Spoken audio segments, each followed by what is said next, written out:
여러분 안녕하십니까? 오늘은 인생의 기본 원칙에 대해서 좀 설교 말씀을 전할까 합니다. 일전에 산상수훈을 가지고 예를 들어서 좀 설명을 했는데 너무 짧게 말씀을 드려서 그것을 좀 보충하는 의미에서 오늘 말씀은 전반적으로 좀 깊게 이렇게 말씀을 드리겠습니다. 이 세상에서 실제 무슨 문제가 있는가? 우선 여러분들이 살면서 여러 가지 문제들 생각을 하시겠지만 좀 성경적인 관점에서 한번 이런 질문을 물어보겠습니다. 이것은 매우 또 자주 묻는 질문이고 매우 다양한 방식으로 답변되기 때문에 매우 중요한 질문이기도 합니다. 그리스도께서는 직접적으로 대답하지 않으시고 암시적으로 아주 분명하게 대답하셨습니다. 진단에 있어서는 다음과 같이 이제 말을 할 수가 있는데 아마도 가장 중요한 것은 그리스도께서 말씀하신 것의 그 최고의 권위를 깨닫는 것입니다. 우리 중에 어느 누구도 편견 없이 생각하거나 또는 말하거나 느낄 수 없으며 우리 모두는 사실을 이론에 맞추는 경향이 있습니다. 그리스도께서는 편견이나 이론이 없으셨어요. 그분은 우리에게 사실을 주기 위해서 오셨고 그분이 권장하신 이 사랑의 능력이 하나님과 다른 사람들에게 주어졌다는 사실이 아주 명백합니다. 그 자체 행복의 기본 문제는 지적 문제가 아니라 감정적인 문제입니다. 그리스도에 따르면은 개인 간이든 집단 간이든 관계를 망치는 모든 일은 마음에서 나옵니다. 우리가 그리스도의 두 가지 큰 원칙을 받아들인다면 그 원칙을 따르기를 거부하는 것이 죄라는 것이 분명합니다. 그리스도에게 있어서 가장 심각한 죄는 무지나 단순한 부주의로 인해서 그 사랑의 에너지가 잘못된 방향으로 가는 것이 아니라 사랑의 에너지가 하나님이나 다른 사람에게 흘러가는 것을 고의적으로 거부하는 것, 그것입니다. 이것은 우리들이 지금까지 살아온 도덕적 판단에 대한 그분의 놀라운 그 반전의 일부를 설명하기도 합니다.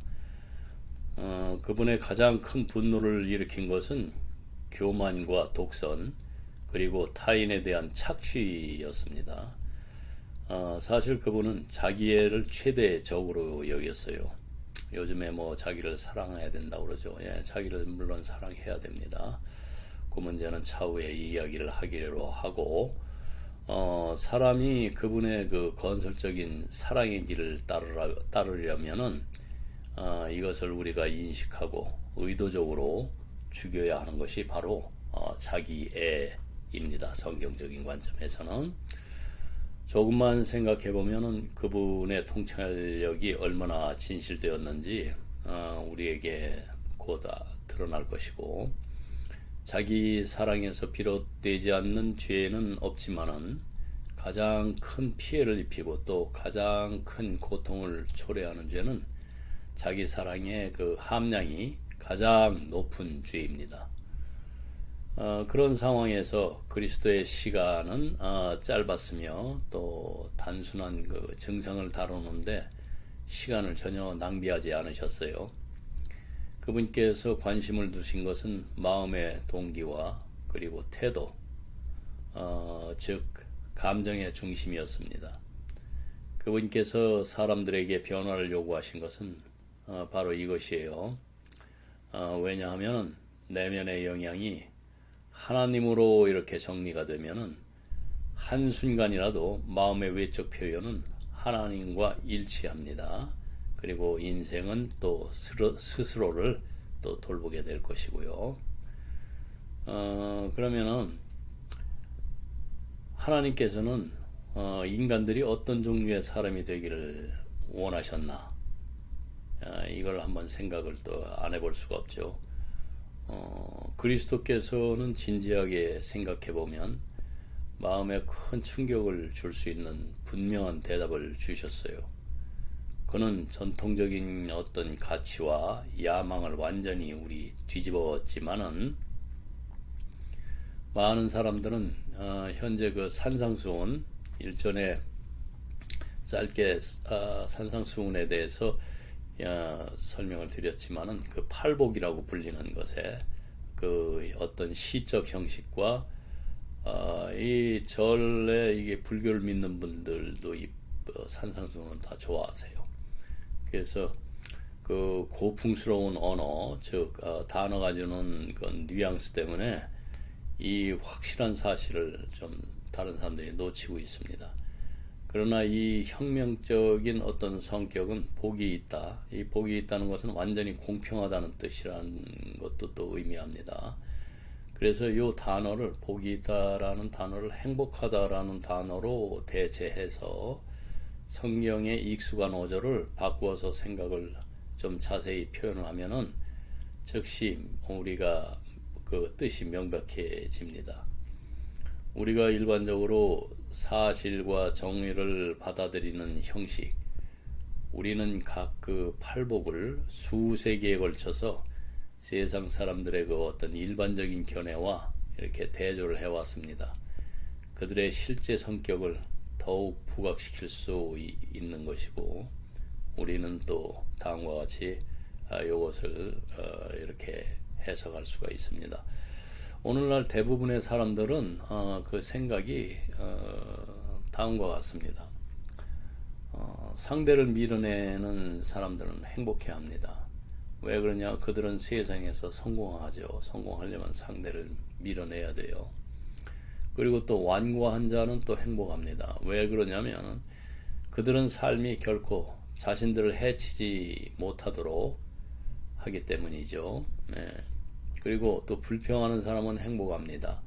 결국은 자기 뜻대로 되기 때문이죠. 그리고 죄에 대해서 무관심한 자는 또 행복합니다. 왜 그러냐면은 그들은 자신의 죄에 대해서 결코 걱정하지 않습니다. 죄라는 걸 생각지도 않아요.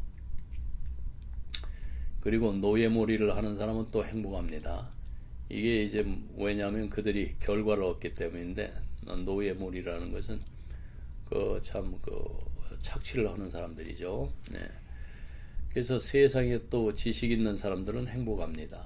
그들은 또 자신의 길을 잘 알고 있죠. 네. 네. 문제를 일으키는 사람들은 또 행복합니다. 사람들이 그들을 주목해서 보기 때문이죠. 네. 그런데 그리스도께서는 산상수훈에서 이렇게 말씀하셨습니다. 이것을 좀 의역을 해서 제가 말씀을 드리겠습니다. 자신의 영적 가난을 깨닫는 사람들은 행복하다. 그들은 이미 현실의 왕국에 들어갔습니다. 세상의 고통을 함께 짊어지는 사람은 행복합니다. 결국 그들은 고통을 피하는 사람들보다 더 많은 행복을 알게 될 것입니다. 인생과 자신의 한계를 받아들이는 사람은 행복합니다. 그들은 인생에서 누구보다도 더 많은 것을 발견할 것입니다. 진정으로 선해지기를 갈망하는 사람은 행복합니다. 그들은 그들의 야망을 완전히 실현할 것입니다. 기꺼이 배려하고 용서하는 사람은 행복합니다. 그들은 하나님의 사랑을 알게 될 것입니다. 자신의 생각과 감정이 실제적인 사람은 행복합니다. 결국 그들은 궁극적인 현실인 하나님을 보게 될 것입니다. 다른 사람들이 함께 살도록 돕는 사람은 행복합니다. 그들이 하나님의 일을 하는 것으로 알려질 것입니다. 네. 그리스도께서 일반적으로 받아들여지는 것과는 다른 그 특성의 이상을 세우고 계시다는 것은 매우 분명합니다.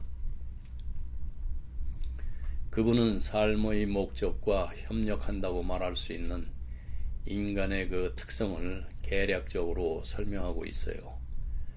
마음속으로는 자기에 기초하고 모든 종류의 불행한 삶을 초래하는 전통적인 지금까지 살아온 생활 방식을 암시적으로 폭로하고 계십니다. 행복하고 건설적인 삶을 위한 이 비법은 보편적으로 적용된다는 점에 유의해야 합니다. 이는 기질의 차이와 능력의 차이를 가르는 역할을 합니다. 그것은 재능이 있거나 상대적으로 재능이 없거나 강하거나 약하거나 영리하거나 이해력이 느린 모든 사람에게 가능한 성격의 개요를 이렇게 설명하고 있습니다. 다시 한번 우리는 그리스도께서 외적인 부분이 아닌 중요한 부분에 관심을 두시는 것을 발견합니다. 그것은 우리들의 내적인 태도를 말합니다. 그분의 그 혁명적 정의는 환상적이지 않아요. 실제로 많은 사람들은 그분을 따를 때 세상에 많은 문제를 일으키는 탐욕스럽고 경쟁적이며 자기를 사랑하는 인물이 아니라 진정한 자기 자신이 될 것이라는 것을 깨닫게 될 것입니다. 그리스도께서는 사람이 참되다고 인정할 수 있는 참된 질서를 회복하고 계신 거예요. 그분은 일련의 독단적인 규정을 부과하시는 것이 아닙니다. 그렇다면 우리가 이 세상을 살면서 고통과 질병과 불의와 악에 대해서 우리는 어떻게 해야 되는가 하는 또 이런 생각을 하게 되죠. 우리는 그리스도께서 많은 사람들이 종교적 신앙에 가장 큰 방해가 되는 것들을 삶의 일부로 받아들이시는 것을 이렇게 발견했습니다. 그분은 그것이 존재하지 않는 척 하지 않으셨어요. 그분은 가능한 한 건강, 건전함, 건설적인 선함의 참된 질서를 회복하심으로써 개인적으로 그러한 문제에 또 대처하셨어요. 그분은 올바른 기본 원칙에 따라서 삶을 재건하려는 그분의 계획에서 당신을 따르는 사람들이 고통과 슬픔으로부터 특별한 면제를 누릴 것이라고 약속하지는 않으셨지만은 그분 자신도 그러한 면제를 경험하지 않으셨습니다. 그러나 그분은 그분의 길을 가는 사람들이 생존보다 훨씬 더 많은 일을 할 수 있도록 충분한 기쁨과 용기, 하나님에 대한 충분한 사랑과 확신을 약속을 하셨습니다. 그들은 바로 하나님의 생명과 영과 조화를 이룰 것이기 때문에 그들은 악을 물리칠 수 있었던 것입니다. 그리고 우리도 그렇게 악을 물리칠 수 있을 것이고, 제자들은 주도권을 잡고 손으로 악을 멸할 수 있었습니다. 따르는 자들 또한 그러합니다. 그리스도께서는 세상에 고통과 악이 존재하는 것에 대해서 명시적으로 설명하지 않으셨지만은 우리가 심각하게 고려할 가치가 있는 어떤 암시적인 사실을 주셨습니다. 그게 뭔고 하니 규칙을 어기는 것은 고통을 의미합니다. 자기 애가 자기를 너무 사랑하는 것이 대규모로 작용하는 것은 자기 애에 대한 그분의 두 가지 그 기본 규칙을 전면적으로 깨뜨리는 것을 의미합니다. 인간의 영혼은 매우 복잡하고 광범위하게 퍼져 있는 이러한 고통의 감염을 의미할 수밖에 없습니다. 남성, 여성, 개인은 모든 개인은 독립된 단위가 아니며 그들의 모든 행동은 어느 정도 다른 사람들에게 영향을 미칩니다.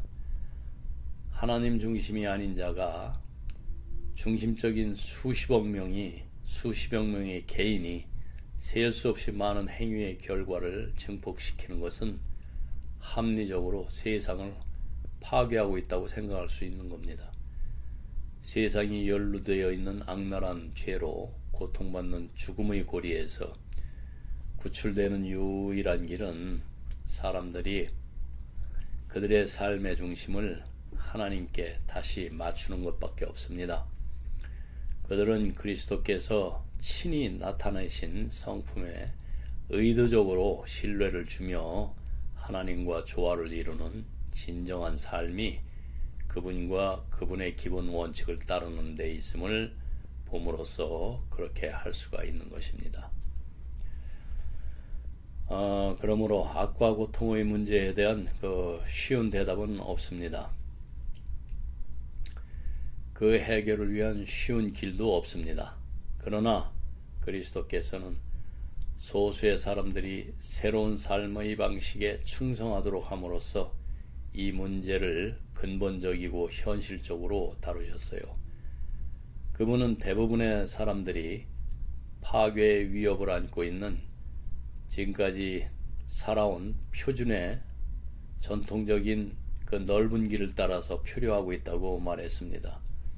하나님과 조화를 이루기 위해 우리가 죽음이라고 부르는 것에 영향을 받지 않는 기본 규칙을 따르는 좁은 길을 따르는 사람은 비교적 아주 적었습니다. 그분의 구원 계획은 이게 혹은 많이 오용된 단어를 사용을 하면은 구원인데 그분의 계획은 어쨌든 소수의 사람들로부터 시작되어야 했고 그들의 선과 악의 선봉이 되어야 됐습니다. 그리스도께서는 분명히 영적 악의 세력에 대해 말씀하셨고 동시대 사람들의 그 언어를 사용해서 이 세력을 사탄, 마귀 또는 악한 자라고 부르셨어요. 이제 그러한 악한 영적 힘의 존재 뒤에는 어떤 신비가 숨어있든 우리가 타락한 천사의 힘에 대한 어떤 그 신라곤의 밀턴이 말한 신라곤의 생각을 받아들이든 아니면 세상의 악령이 수세기에 걸친 이기적인 삶의 그 누적된 결과에서 발생한다고 생각을 하든 간에 그리스도께서 말씀하시고 행하셨다는 사실은 그분 앞에서는 세상에서 활동하는 악의 세력은 눈 깜빡할 사이 동안에도 있을 수가 없습니다. 그러면 만일 우리가 하나님이라는 그분의 주장을 사실로 받아들인다면 이것은 우리로 하여금 진지하게 생각하게 만들 것입니다.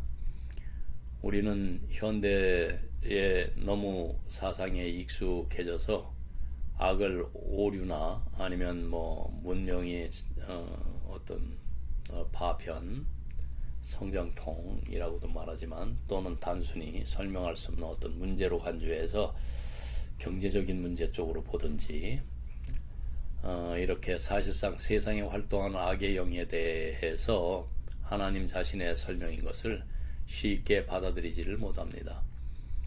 우리는 그리스도께서 이러한 영이 질병과 광기에 대한 어떤 책임이 있을 뿐만 아니라 새롭고 참된 질서를 따르기를 원하는 사람들의 끊임없는 적이라고 아주 분명하게 말씀하시는 것을 우리는 발견합니다.